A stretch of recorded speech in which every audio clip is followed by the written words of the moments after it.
Hai,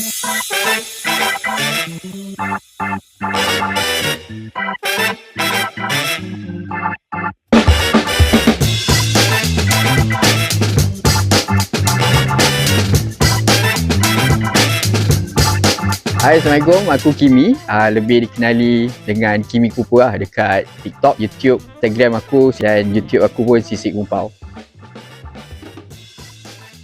Kita cuba sampaikan information kepada audiens, terutama peminat-peminat mancing lah, tentang apa yang kita review. Aku start 2017, aku ada satu minat YouTuber nama dia Sisik Malaya. Kan nama Sisik itu dan Kumpau tu perkataan yang pemancing tak suka dengar. Aku tak percaya pada perkataan. Vibe mancing ni aku percaya pada rezeki lah.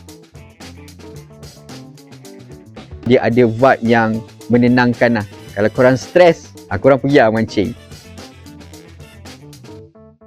Dia lebih kepada santai lah. Korang boleh mancing, korang boleh spend time dengan kawan-kawan, dengan family.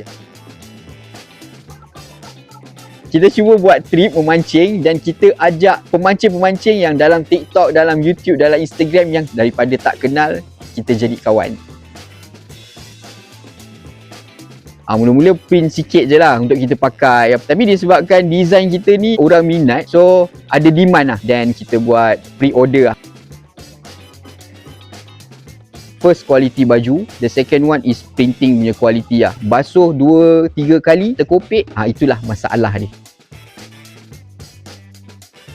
Diorang awesome, lepas tu diorang gila lah. Sebab apa yang aku minta unexpected lah diorang boleh buat. Dan yang paling special bagi aku, baju ni dia glow in the dark. Sepanjang aku order memang smooth. Tahu-tahu bang ambil baju, dah siap. Aku bagi 10 bintang lah untuk The Rich.my. Komuniti mancing ni nak buat dengan Rich.my, memang aku recommend sangat-sangat. Daripada segi dia punya kualiti, dia punya segi servis, semua terbaik lah bagi aku. Untuk komuniti memancing yang ingin membuat baju custom, boleh kontak kita orang. Klik link kat bawah. The Rich.my